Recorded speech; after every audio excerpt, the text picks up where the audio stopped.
Hi hello నమస్తే welcome to విజయ మా ఊరు ఆడియో బుక్స్ ఛానల్. నేను విజయలక్ష్మిని. ఫ్రెండ్స్, నవల స్రవంతిలో ఈరోజు మరో కొత్త నవలను స్టార్ట్ చేస్తున్నాను.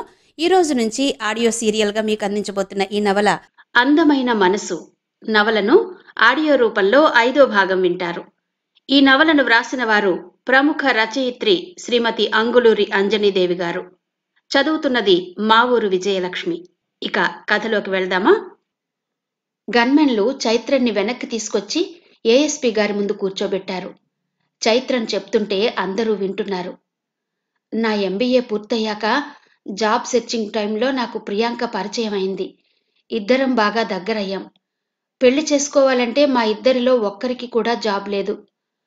జాబ్ వచ్చే వరకు పెళ్లి గురించి ఆలోచించకూడదనుకున్నాం. నేను జాబ్ లేకుండా సిటీలో ఉండలేకపోయాను. నా దగ్గర డబ్బు లేదు. నాన్న పంపనన్నాడు. నేను మా ఊర్లోనే ఖాళీగా ఉండిపోయాను. ఒకరోజు మా సత్యవతి అత్తయ్యకు కాలు బాగులేదంటే అందరం చూడ్డానికి వెళ్ళాం. అప్పుడు వినీల్ నా గురించి అడిగాడు.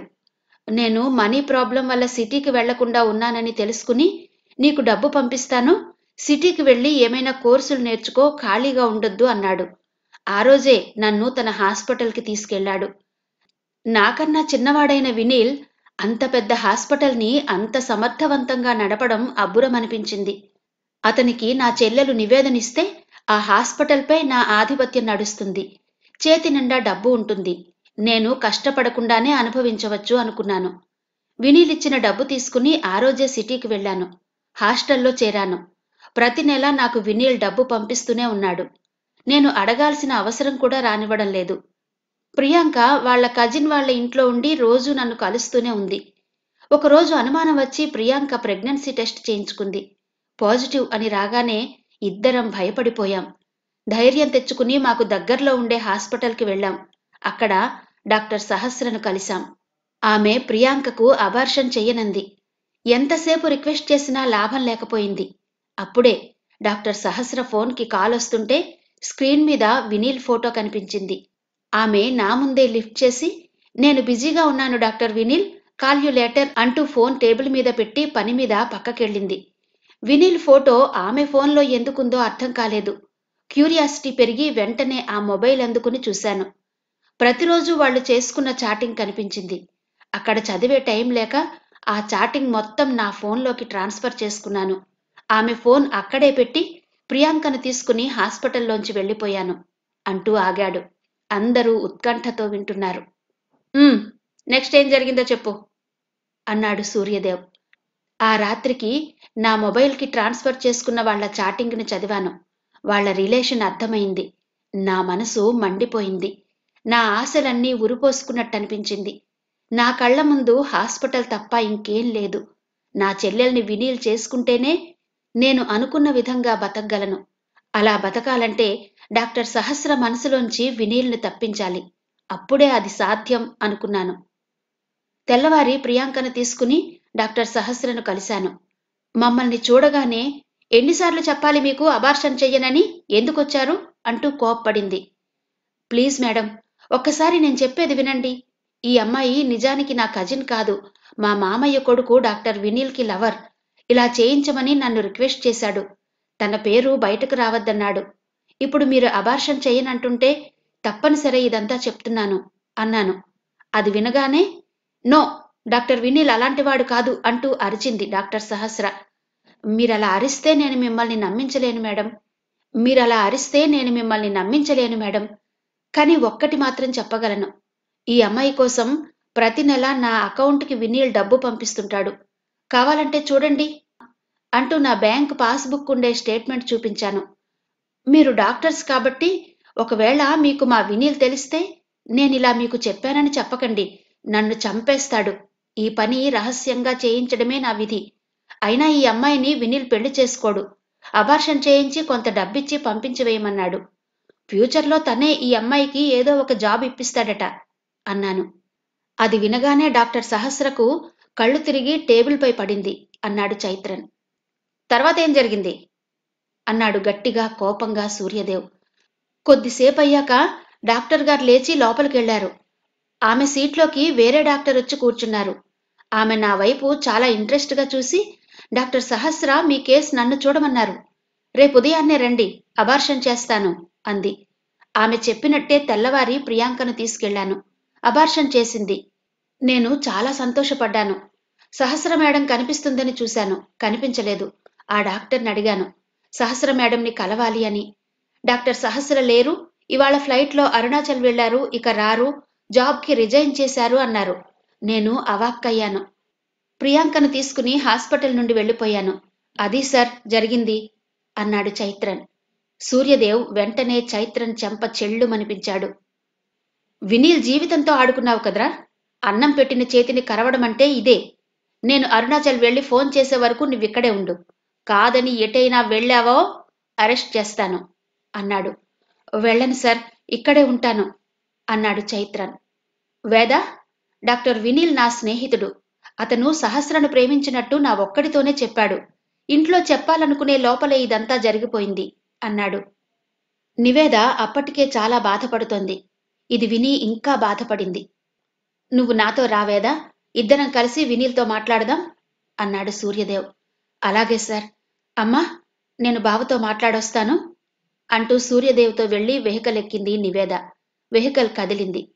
నివేదకు తన అన్నయ్య డబ్బు కోసం అలా చేశాడని తెలిసినప్పటి నుండి సూర్యదేవ్ ముఖంలోకి చూడాలంటే సిగ్గుగా ఉంది, బాధగా ఉంది.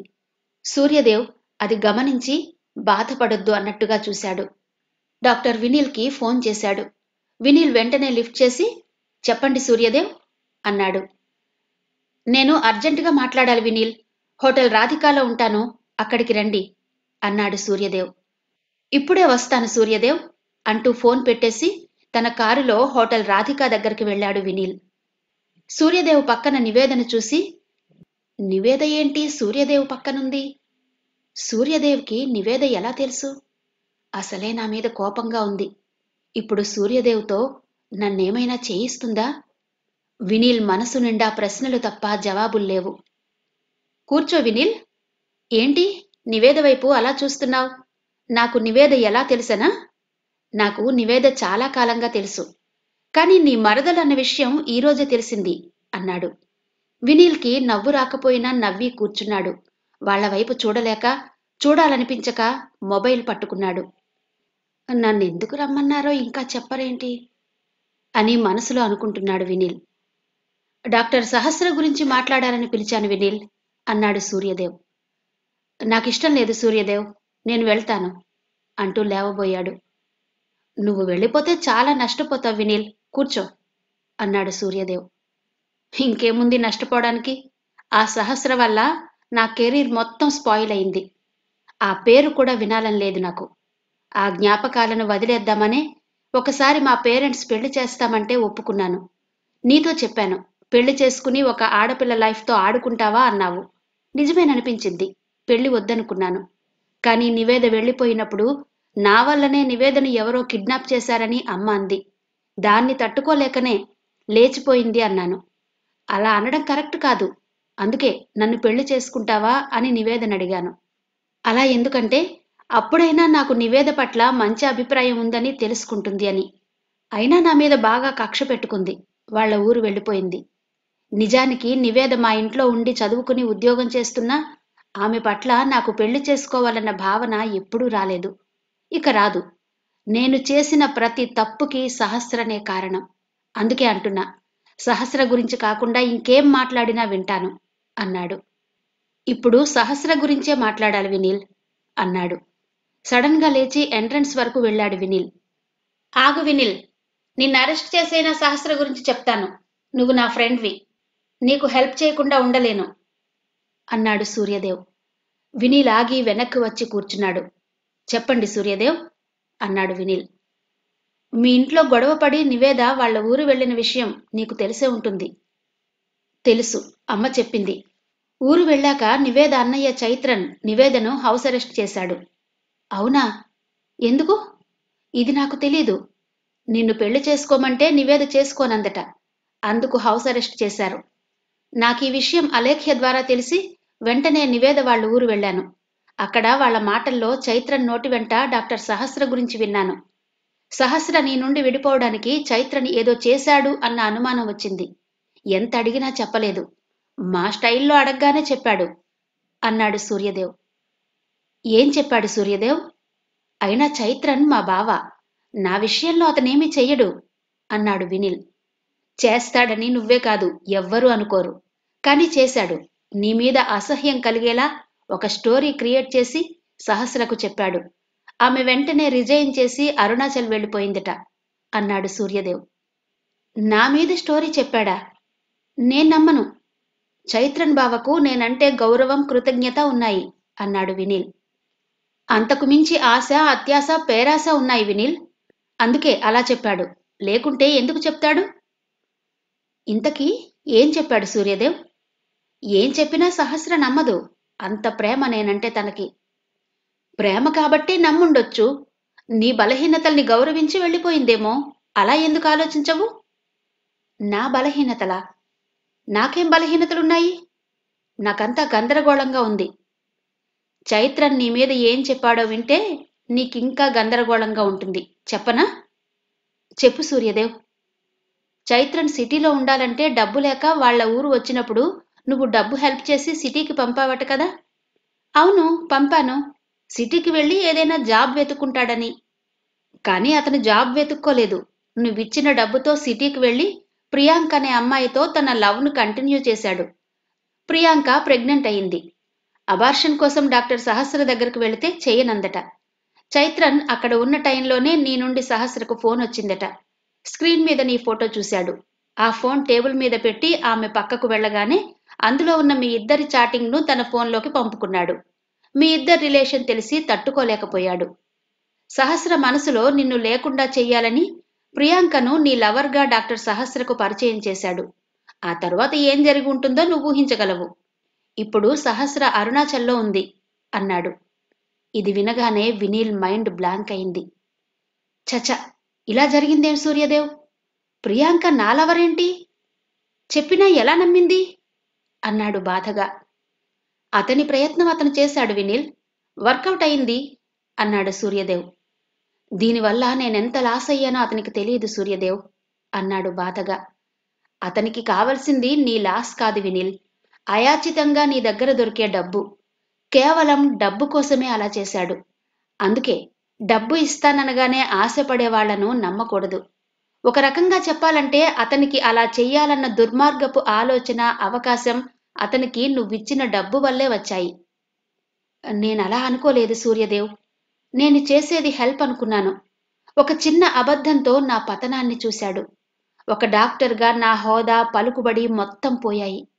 నా లైఫ్లో ఇలాంటి చెడు మార్పులు వస్తాయని నేను ఊహించలేదు.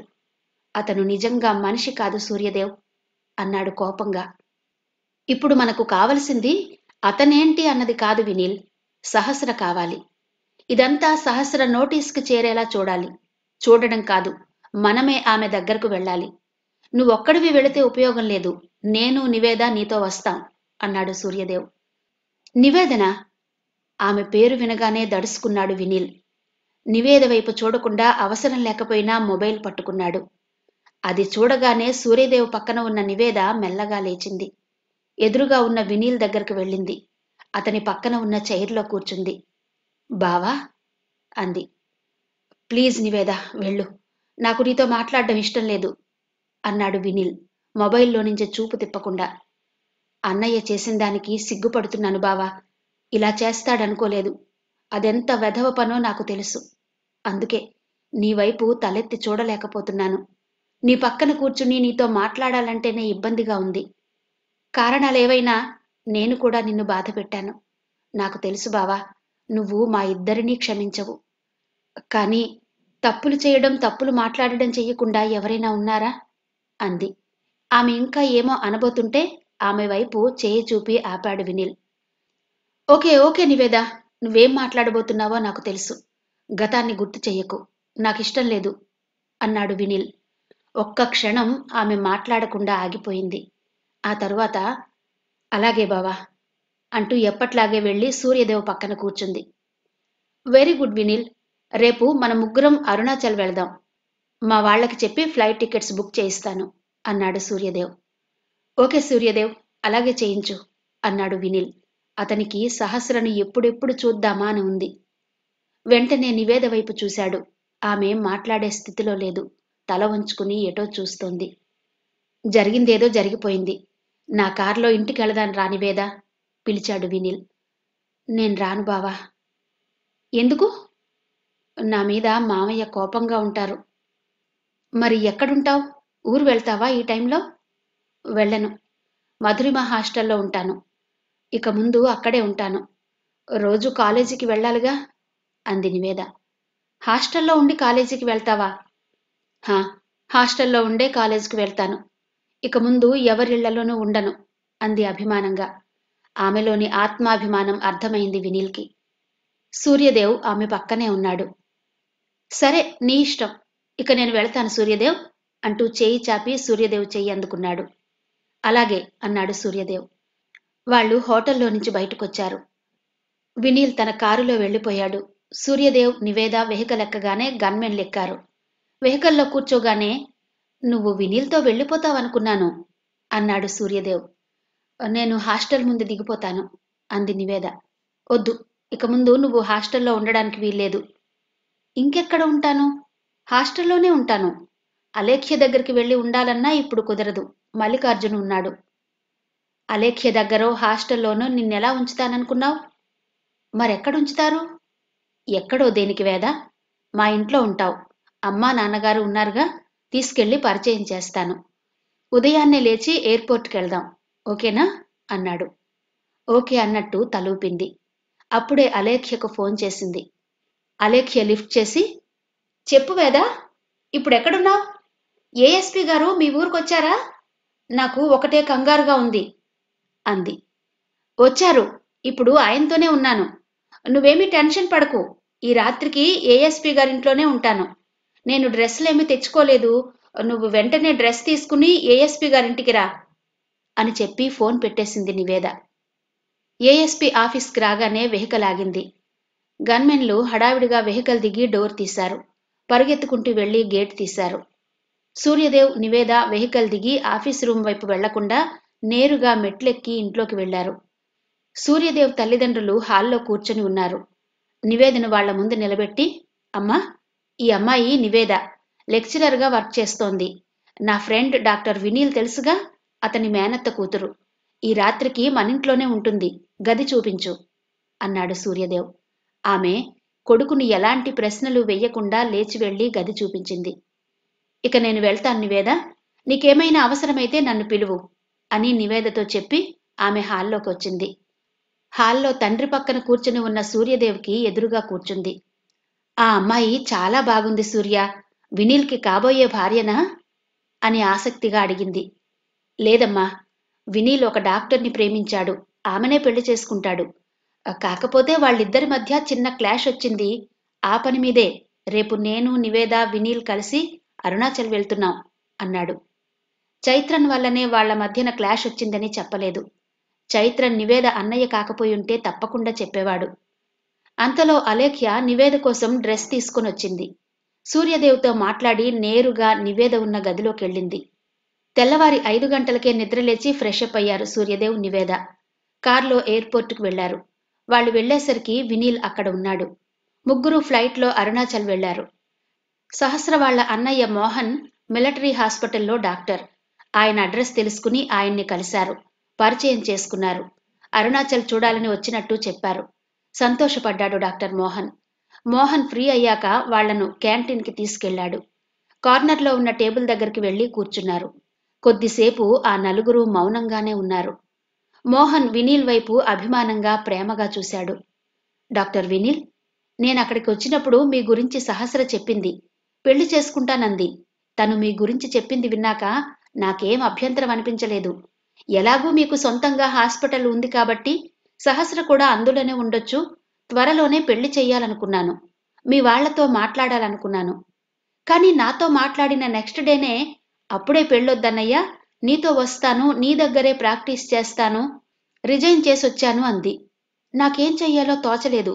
ఎందుకంటే మా మిలిటరీ ఏరియాలో ప్రైవేట్ ప్రాక్టీస్ ఉండదు. సివిల్ ఏరియాలో మెడికల్ షాపులున్నట్లే హాస్పిటల్ కూడా పెట్టుకోవచ్చు. బాగా ఆలోచించాను. కాంట్రాక్ట్ డాక్టర్గా అయితే మంచి ఫ్యూచర్ ఉంటుందని సివిల్ డాక్టర్గా ప్రాక్టీస్ పెట్టించాను. సహస్ర ఇప్పుడు మిలిటరీ క్యాంప్ బయట మామూలు పౌరులకు వైద్యం చేస్తూ ఉంది. డ్యూటీ అయ్యాక సహస్ర నా ఇంట్లో ఉండడానికి మిలిటరీ వాళ్ళు పర్మిషన్ ఇచ్చారు. తనకు ఐడెంటిటీ కార్డు ఇచ్చారు. ఇప్పుడు నో ప్రాబ్లం, సహస్ర హ్యాపీగా ఉంది అన్నాడు. బేరర్ మంచి భోజనం తెచ్చి వాళ్ల ముందు పెట్టాడు. తింటూ మాట్లాడుకుంటున్నారు. ఓకే సార్, ఇప్పుడు మేము డాక్టర్ సహస్రను కలవాలంటే ఎక్కడికి వెళ్ళాలి అడిగాడు సూర్యదేవ్. ఎక్కడికి వెళ్లాలో ఎలా వెళ్లాలో చెప్పాడు మోహన్. నలుగురు భోజనం చేశారు. సార్, ఇక మేం బయలుదేరతాం, సహస్ర గారిని కలిసి వెళ్ళిపోతాం అన్నాడు సూర్యదేవ్. మోహన్ అలాగే అంటూ సూర్యదేవ్తో చెయ్యి కలిపి తరువాత వినీల్ చెయ్యి పట్టుకుని ప్రేమగా నొక్కాడు. మోహన్కి వినీల్ బాగా నచ్చాడు. సహస్ర పక్కన బాగుంటాడు అనుకున్నాడు. నివేదకు నమస్తే చెప్పాడు. డాక్టర్ మోహన్ని చూస్తుంటే సహస్ర వినీల్ గురించి ఆయనకేమీ చెప్పలేదని అర్థమైంది. డాక్టర్ మోహన్ దగ్గర సెలవు తీసుకుని డాక్టర్ సహస్ర దగ్గరికి వెళ్లారు సూర్యదేవ్, వినీల్, నివేద. ఆమెకు ఎదురుగా కూర్చున్నారు. సహస్ర వాళ్లను చూడగానే ముందు చేసిన పని వినీల్ వైపు కోపంగా చూడ్డం. వాళ్లు నోరు విప్పి మాట్లాడే లోపలే, ఈ అమ్మాయి ఎవరు? నేను అబార్షన్లు చెయ్యను మిస్టర్ వినీల్. ఆ రోజు మీ అత్తయ్య గారబ్బాయి చైత్రన్ ప్రియాంకను తీసుకొచ్చినప్పుడు కూడా ఇదే మాట చెప్పాను. కానీ అతను వినలేదు. ఆ అమ్మాయి నీ తాలూకు అన్నాడు. అయినా నేను చెయ్యలేదు, వేరే డాక్టర్ని చెయ్యమన్నాను. మీరు కూడా డాక్టరేగా, ఆ మాత్రం మేనేజ్ చేసుకోలేరా? ఇదేంటి, ఈ నాన్సెన్స్ ఏంటి? ఈ అమ్మాయిని తీసుకెళ్ళండి అంటూ నివేద వైపు చిరాగ్గా చూసింది. ఆమె చూపులు నివేదను చీరేశాయి. నివేద లేచి అక్కడి నుంచి పారిపోవాలనుకుంది. సూర్యదేవ్ పట్టుకున్నాడు. నన్ను వదలండి ఏఎస్పీ గారు, ఇక్కడ ఒక్క క్షణం కూడా ఉండను. మీరు కూడా ఉండొద్దు. ఈ నాన్సెన్స్ అంతా మనకెందుకు చెప్పండి? అది వాళ్ల ప్రాబ్లం, వాళ్లే చూసుకుంటారు. కావాలంటే అన్నయ్యతో మాట్లాడిపిద్దాం అంది నివేద. రోషంతో, కోపంతో, అవమానంతో ఆమె ముక్కుపుటాలు ఎర్రబడి అదురుతున్నాయి. కూల్ వేద, ఆవిడకు నువ్వెవరో తెలియక అలా అన్నారు అన్నాడు సూర్యదేవ్. తెలియకపోతే అడిగి తెలుసుకోవచ్చుగా. అయినా నేను ఉండను సార్, వెళ్ళిపోతాను అంటూ వెళ్లబోయింది. గట్టిగా పట్టుకున్నాడు సూర్యదేవ్. ఆమె ఎంత బలంగా లాగినా అతను వదల్లేదు. అతని దగ్గర నుండి ఇంచి కూడా కదల్లేకపోతోంది. అసలు మనం ఇక్కడికి రావాల్సింది కాదు, అనవసరంగా వచ్చాం అంటూ ఆవేశంగా సూర్యదేవ్ ముఖంలోకి చూసింది. మనం అనవసరంగా వచ్చామని ఎందుకనుకుంటావు వేదా? వినీల్ మానసిక స్థితి ఎలా ఉందో నీకు తెలీదా? అతను ఒక్కడే వచ్చి సహస్రగారితో మాట్లాడగలడా అన్నాడు సూర్యదేవ్. అతనలా అంటుంటే మండిపోయింది నివేదకు. బావ గురించి తప్ప ఇంకేం ఆలోచించరా? అతను మీకు ఫ్రెండ్ అనా అంది. ఫ్రెండ్ అని కాదు వేదా, అతను నా ఫ్రెండ్ కన్నా ఒక మంచి సర్జన్. సహస్ర దూరమైందన్న బాధతో హాస్పిటల్కి దూరమయ్యాడు, వృత్తికి దూరమయ్యాడు. అంత మంచి సర్జన్ని పోగొట్టుకుందామా? వాళ్ళిద్దరి మధ్యన ఉన్న ప్రాబ్లం మనం పోగొట్టొద్దా? అలా అనుకునే కదా వచ్చాం. కానీ ఇప్పుడు నేను ఎలాంటి సిచ్యువేషన్లో ఉన్నానో, ఎలాంటి మాటలు విన్నానో, ఎలా హర్ట్ అయ్యానో మీరు నా ప్లేస్లో ఉంటే తెలుస్తుంది. అయినా ఒక ఆడపిల్లని చూస్తే అలాంటి మాటలు తప్ప ఇంకేం రావా డాక్టర్లకి? ఎలా వస్తాయి? ఆమె గత అనుభవం అలాంటిది. మీ అన్నయ్య ప్రియాంకను తీసుకెళ్లినట్టే మేం నిన్నిక్కడికి రహస్యంగా తీసుకొచ్చామనుకున్నారేమో. ఒక్క వినీల్ తప్ప మనం ఎవరమో, ఎందుకొచ్చామో డాక్టర్కి తెలియదు కదా. నాకు మాత్రం బాధగా లేదా ఆ డాక్టర్ నిన్నలా అంటుంటే? కానీ ఆమెను కూడా మనం అర్థం చేసుకోవాలి. అయినా దీనికంతటికీ కారణమెవరు? మీ అన్నయ్య కాదా? అలాంటి అన్నయ్యకు చెల్లెలైనందుకు ఇలాంటివి తప్పవు. కూర్చో, వచ్చిన పని అయ్యాకే వెళ్దాం అన్నాడు సూర్యదేవ్. ఆమె భుజం చుట్టూ చెయ్యి వేసి తన పక్కన కూర్చోబెట్టుకున్నాడు. ఆమె చేతిని పట్టుకునే ఉన్నాడు. బావ నోరెత్తకుండా ఎలా కూర్చునున్నాడో చూడండి. వీళ్ళింతే సార్, నన్ను ఎవరేమన్నా పట్టించుకోరు. అప్పుడు అత్తయ్య కూడా అలాగే చేశారు. అందుకే వెళ్ళిపోయాను ఇంట్లో నుంచి. అది జరిగినప్పుడు బావ నన్నే అన్నాడు. ఇప్పుడు ఈవిడితో కూడా మాటలు పడ్డాను. అన్న మాటలు పోతాయా సార్ అంటూ బాగా బాధపడింది నివేద. నీ బాధ నాకు తెలుసు వేదా, అయినా ఇప్పుడు వినీలేం మాట్లాడాలి? నువ్విలా బాధపడ్డం అతనికేమైనా సరదాగా ఉందా? అతని బాధలో అతను లేడా అన్నాడు సూర్యదేవ్. డాక్టర్ సహస్ర అవాక్కయి తల ఎత్తి సూర్యదేవ్ని, నివేదను చూస్తోంది. వాళ్ల మాటల్ని వింటోంది. నివేద బాధపడడం, సూర్యదేవ్ ఓదార్చడం చాలా దగ్గరగా చూస్తోంది. వినీల్ తల వంచుకుని సహస్ర ముందున్న పేపర్ వెయిట్ తిప్పుతున్నాడు. నివేద బాధపడుతుంటే సూర్యదేవ్కి ఎప్పుడూ రానంత కోపం వచ్చింది. మొబైల్ పట్టుకుని టకటకా నెంబర్ నొక్కాడు. చైత్రన్ లిఫ్ట్ చేసి వీడియో కాల్లోకొచ్చాడు. సూర్యదేవుని చూడగానే, నమస్తే ఏఎస్పీ గారు అంటూ వణికిపోతున్నాడు చైత్రన్. చెప్పరా, నాకొచ్చే కోపానికి నువ్వు నా దగ్గరుంటే అరెస్ట్ చేసి పడేసేవాణ్ణి. ఇక్కడ మీ వినీల్, డాక్టర్ సహస్ర ఉన్నారు. నువ్వేం చేశావో, అసలేం జరిగిందో వాళ్లతో చెప్పు అంటూ ఫోన్ తీసుకెళ్లి వినీల్కి సహస్రకు మధ్యలో ఉంచాడు. నేను నివేదన కొద్దిసేపు బయటకు తీసుకెళ్తాను వినీల్. తను బాగా హర్ట్ అయింది. మీరు చైత్రంతో మాట్లాడుతూ ఉండండి. నేనిప్పుడే వస్తాను. మేడం, మీరు వాణ్ణి వదలకండి. వాడు చేసిన వెధవ పని ఎలాంటిదో వినండి. విన్నాక వినీల్ గురించి ఆలోచించండి అంటూ నివేదన తీసుకుని బయటికెళ్లాడు సూర్యదేవ్. ఫోన్ వైపు చూసింది సహస్ర. చెప్తాను మేడం అంటూ వీడియో కాల్లో ఉన్న చైత్రన్ మాట్లాడుతున్నాడు. వినీల్, సహస్ర వింటున్నారు. అంతా విన్నాక ఫోన్ కట్ చేశారు. సహస్ర వైపు చూసి అప్పుడు నోరు విప్పాడు వినీల్. వింటుంటే షాకింగ్గా ఉంది సహస్ర. ఇలాంటి వాళ్ళు కూడా ఉంటారా? నమ్మలేకపోతున్నాను. సొంత అత్తయ్య కొడుకై ఉండి నా జీవితంతో ఆడుకున్నాడు. వాడు మనిషి కాదు, డబ్బు పిశాచి అన్నాడు వినీల్. సహస్ర ఇంకా షాకింగ్లోనే ఉంది. వాడు చేసిన పని వల్ల నువ్వు ఫోన్ చేయడం మానేశావు. నువ్వేమయ్యావో అర్థం కాక మన వాళ్ళందరికీ ఫోన్ చేశాను. ఎవ్వరూ కూడా నీ గురించి చెప్పలేదు. నిన్ను చాలా మిస్ అయ్యాను సహస్ర. నా కెరీర్ కూడా పాడైంది. ప్రతి క్షణం గుర్తొచ్చేదానివి. నువ్వు లేని జీవితం నాకొద్దనిపించేది. ఏం చేస్తున్నా నీ ఆలోచనలే. ఏ పని చెయ్యాలనిపించేది కాదు. కారణం లేకుండానే మూడౌట్ అయ్యేవాడిని. అలాంటప్పుడు ఏం చేస్తున్నానో నాకే తెలిసేది కాదు. నేను చేస్తున్న ఆపరేషన్ ఫెయిల్ అయింది. జైలుకు కూడా వెళ్ళాను అన్నాడు వినీల్. అలా అంటున్న ప్రతి మాట హృదయంలో నుంచి వస్తోంది. సహస్ర మనసు కదిలిపోయింది. సూర్యదేవ్, నివేద వచ్చారు. సహస్రకు ఎదురుగా కూర్చున్నారు. నివేదన చూడగానే, సారీ వేదగారు, నా మాటలు నిన్ను బాగా బాధ పెట్టాయి. కానీ మీ అన్నయ్య అలా చేయాల్సింది కాదు. బాధ అనేది వాళ్ల దాకా వస్తేనే తెలుస్తుంది. ఏ బాధ ఎప్పుడు తెలియాలో అలాంటి వాళ్లకు తప్పకుండా తెలుస్తుంది. సో నీకు అలాంటి అన్నయ్య ఉన్నాడంటే నమ్మలేం. నువ్వెక్కడా, అతనెక్కడా అంది సహస్ర. అంత బాధలో కూడా అంతకన్నా ఇంకేమనలేకపోయింది. నాకు మీ చేత సారీ చెప్పించుకోవాలని లేదు డాక్టర్. చెప్పారు, అది మీ సంస్కారం అంది నివేద. వాడు వినీల్ పంపే డబ్బుకి బాగా అలవాటు పడ్డాడు డాక్టర్. ఏ పని చెయ్యకుండా బ్రతకాలన్న ఆలోచనతో ఇలా చేశాడు. ఇప్పుడు తెలిసిందిగా డాక్టర్, వినీల్ తప్పేమీ లేదని. ఇక మీ పెద్దవాళ్లతో మాట్లాడుకుని మీ ఇద్దరూ ఒకటి కావడమే ముఖ్యం అన్నాడు సూర్యదేవ్. అదంత సులభం కాదు ఏఎస్పీ గారు అంది సహస్ర. ఆ ముగ్గురికి అర్థం కాలేదు ఆమె అలా ఎందుకంటుందో. మీరింకా వినీల్ని అనుమానిస్తున్నారా అన్నాడు సూర్యదేవ్. లేదు ఏఎస్పీ గారు, డాక్టర్ వినీల్ మంచివాడే. కానీ నేనతన్ని పెళ్లి చేసుకోలేను అంది. ఎందుకు? వినీల్ చేసిన తప్పేంటి డాక్టర్ అన్నాడు. చైత్రన్కు బంధువు కావడమే ఏఎస్పీ గారు. అలాంటి ఫ్యామిలీలోకి కోడలుగా వెళ్లడం నాకిష్టం లేదు. పెళ్లికి ముందే ఇలాంటి ఎక్స్పీరియన్స్ అయ్యాక ఇంకా ఏ ధైర్యంతో పెళ్లి చేసుకుంటాను? ఇదంతా తెలిస్తే అన్నయ్య ఊరుకోరు. ఆయనకు ఇలాంటివి నచ్చవు అంది స్థిరంగా. నువ్వలా అనకు సహస్ర. దుర్మార్గులు, దగాకోర్లు బంధువులుగా లేని ఫ్యామిలీలుంటాయా? అయినా చైత్రన్ ఇక మన దరిదాపుల్లోకి రాడు.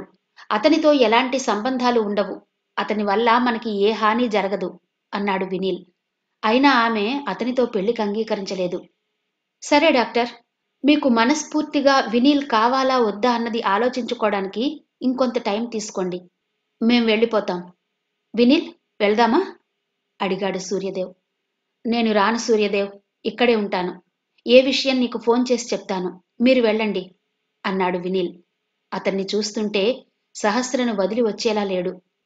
ఓకే డాక్టర్, బై అంటూ సహస్రకి వినీల్కి చెప్పి ఊరెళ్లాలని బయటకొచ్చారు సూర్యదేవ్, నివేద. క్యాబ్ మాట్లాడుకున్నారు. ఇద్దరూ క్యాబ్లో మాట్లాడుకుంటూ కూర్చున్నారు. కొద్ది దూరం వెళ్ళాక, ఆ డాక్టర్ నాకు సారీ చెప్పారు. నిజానికి నేను చెప్పాలి అన్నయ్య అలా చేసినందుకు. ఫీల్ అవుతున్నావా? మీ అన్నయ్య ఆల్రెడీ ఆమెకు సారీ చెప్పే ఉంటాడు వేద. ఇలాంటి విషయాలకు ఊరికే ఫీల్ అవ్వడం కూడా అంత మంచిది కాదు అన్నాడు సూర్యదేవ్. ఆ డాక్టర్ చాలా సాఫ్ట్గా ఉన్నారు కదా. ఆమె ముఖం చూస్తేనే సగం జబ్బు తగ్గిపోయేలా ఉంది. మా బావ సెలక్షన్ బాగుంది. కానీ బావను ఆమె యాక్సెప్ట్ చేస్తారా? నీకా డౌట్ ఎందుకొచ్చింది? మీ బావ ఒక సర్జన్ మాత్రమే కాదు, మంచి ప్రేమికుడు. అతని ప్రేమలో నిజాయితీ ఉంది. అందుకే వాళ్ళు కలుసుకున్నారు. అలాంటి ప్రేమికులు ఆ మాత్రం కలుసుకుంటే చాలు, ఎన్ని త్యాగాలు చేసైనా అల్లుకుపోతారు. ఇదంతా నేనెలా చెప్తున్నానా అని ఆశ్చర్యపోకు వేదా. ప్రేమంటే తెలిసిన ప్రతి ఒక్కరి అభిప్రాయం ఇలాగే ఉంటుంది. ప్రేమది కనిపించని శక్తి, కనిపించని మాయ. రెండు బలమైనవే. ఎలాంటి వాళ్లకైనా ప్రేమ కావాలి. కానీ ఆ ప్రేమ ఎలా వస్తుంది, ఎందులో దొరుకుతుంది అన్నది ఎవరికి వాళ్ళు ఆలోచించుకోవాలి. అసలు నేనైతే ప్రేమ లేకుండా ఒక్క క్షణం కూడా ఉండలేను. ఉదయం లేవగానే అమ్మను చూడాలి, అమ్మతో మాట్లాడాలి. అలా ఉంటేనే ఆ రోజంతా బాగుంటుంది. అమ్మ పక్కన నాన్న నవ్వుతూ నా వైపు చూస్తుంటే ఇంకా బాగుంటుంది. అలా లేకుండా ఒక్కరోజు కూడా ఉండలేను అన్నాడు సూర్యదేవ్. మీరు చెప్తున్న వాతావరణం అరుంధతి ఆంటీ వాళ్ళ ఇంట్లో కూడా ఉంది. చాలా సింపుల్గా ఉంటారు, ప్రేమగా ఉంటారు, ఆనందంగా ఉంటారు. అదే మా మావయ్య వాళ్ళ ఇంట్లో అలా ఉండరు. మావయ్య ఎప్పుడు చూసినా డబ్బు సంపాదించడం కోసం ముంబై వెళ్తారు. బావ ఎప్పుడో తప్ప అత్తయ్య దగ్గర కూర్చోరు. ముగ్గురు ఒంటరి వాళ్లే. వాళ్ల మాటల్లో కూడా ఏ బిజినెస్లో ఎంత డబ్బొచ్చింది, ఎంత డబ్బు పోయింది, ఇంకా ఎక్కువ రావాలంటే ఏ బిజినెస్ చేస్తే బాగుంటుంది, వినిల్ హాస్పిటల్లో ఈరోజు ఎంత సంపాదించాడు, పేషెంట్లు ఇంకా ఎక్కువ రావాలంటే ఏం చెయ్యాలి, ఇదే హడావిడి ఉంటుంది. వాళ్ళకి ఇందులోనే ప్రేమ, ఆనందం ఉంటుందంటారా? అంత ఖచ్చితంగా ఎలా చెప్పగలం వేదా. ఎవరు కావాలనుకున్నది వాళ్లకు ఆనందంగానే ఉంటుంది, ఆమోదయోగ్యంగా కూడా ఉంటుంది. అవును, మీ మావయ్య నీ మీద కోపంగా ఎందుకున్నారు? గొడవ ఏమైనా జరిగిందా అడిగాడు సూర్యదేవ్. చెప్పాలా వద్దా అన్నట్టు చూసింది. నీ ఇష్టం, చెప్పాలనిపిస్తేనే చెప్పు, చెప్పకపోయినా నో ప్రాబ్లం అన్నాడు. చెప్తాను. నాన్న మంచివాడని అమ్మను నాన్నకిచ్చి చేశారు తాతయ్య. నాన్న దగ్గర ఆస్తి లేదు. తాతయ్య చనిపోతూ మామయ్యకిచ్చినట్టే అమ్మకు కూడా పొలం ఇచ్చారు. ఆ విషయం అమ్మకు చెప్పలేదు. ఆయన పొలాన్నమ్ముకుని బిజినెస్ చేశాడు. అమ్మ పొలాన్నమ్ముకుని హాస్పిటల్ కట్టించాడు. ఇదంతా నాకు అరుంధతి ఆంటీ చెప్పారు.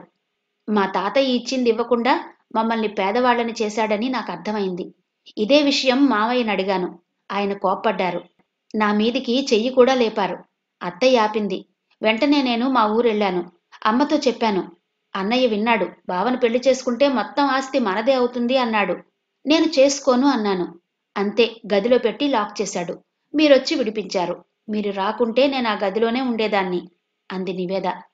అవునా, అలా జరిగిందా అన్నాడు సూర్యదేవ్.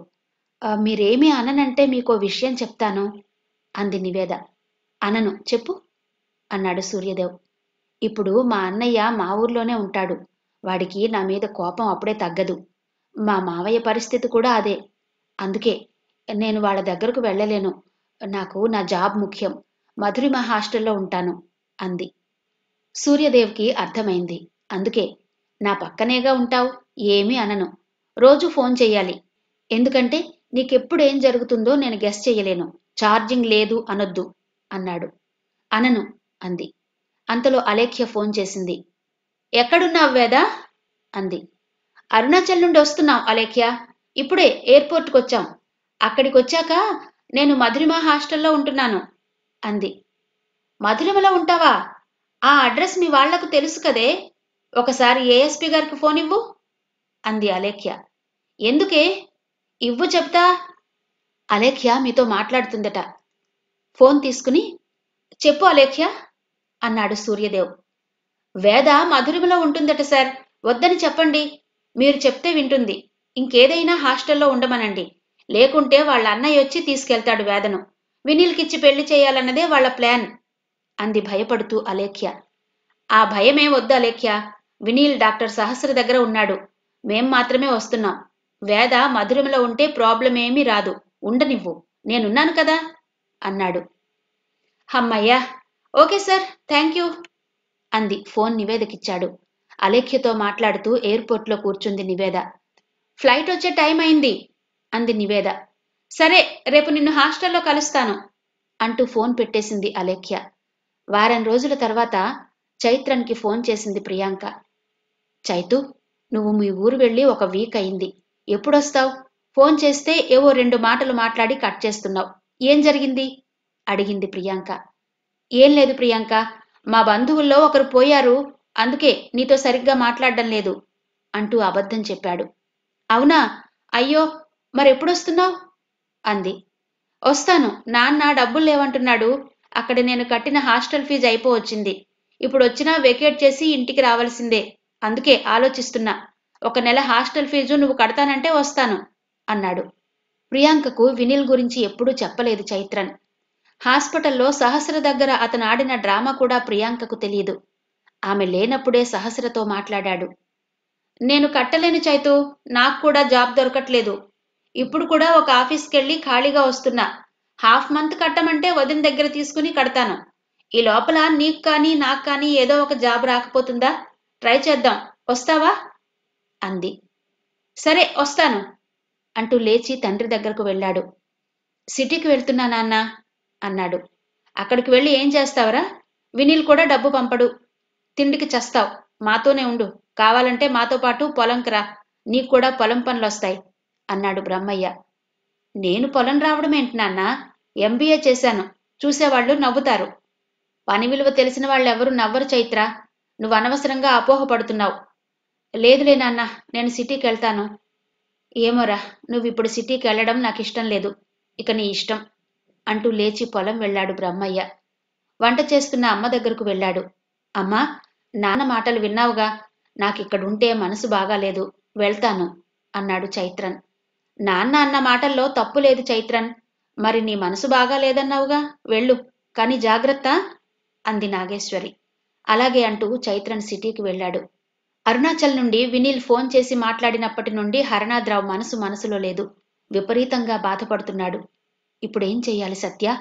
వినీల్ మాటలు వింటుంటే నాకు నిజంగానే గుండె ఆగిపోయేలా ఉంది అన్నాడు. కళ్ళ నీళ్లు పెట్టుకున్నాడు. మీరు చెప్పేది వింటుంటే నాకు కూడా మాటలు రావడం లేదండి.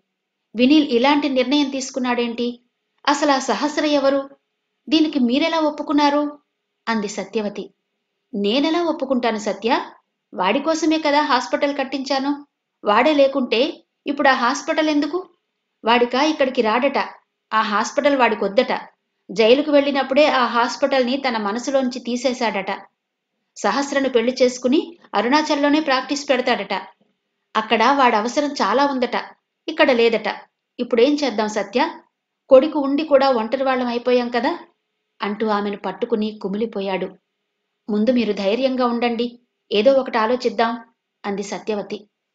ఏముంది సత్య ఆలోచించడానికి? నేనక్కడకు వస్తే నన్ను ఏముంది సత్య ఆలోచించడానికి? నేనక్కడికొస్తే నన్ను సైక్రియాట్రిస్టులకి, భూత వైద్యులకి చూపించడానికి మాత్రమే పనికొస్తాను నాన్న, రమ్మంటారా అంటున్నాడు. ఈ భూత వైద్యులేంటో సైక్రియాట్రిస్టులేంటో నాకేం అర్థం కావడం లేదు సత్య అన్నాడు హరనాథరావు. సత్యవతికి అర్థమైంది. తల పట్టుకుంది. ఇదేదో శాపంలా ఉంది సత్య. లేకుంటే వాడు మనల్ని వదిలిపోవడమేంటి? అంత మంచి హాస్పిటల్ని వద్దనుకోవడమేంటి అన్నాడు. నాక్కూడా అలాగే అనిపిస్తుందండి. ఈ వయస్సులో ఈ బాధేంటి మనకు? వాడు మనల్ని ఇలా ఏడిపించడానికి పుట్టాడా? నా కొడుకు డాక్టర్ అయ్యాడని ఎంత మురిసిపోయేదాన్ని, ఎంత గర్వపడేదాన్ని. ఇప్పుడదంతా ఏది అంటూ బెడ్ మీద పడిపోయింది బాధగా. ఆమెను ఓదార్చే ఓపిక లేనట్టు అలాగే శూన్యంలోకి చూస్తూ కూర్చున్నాడు హరనాథరావు. చైత్రన్ సిటీకి వెళ్ళాక ఖాళీగా లేడు.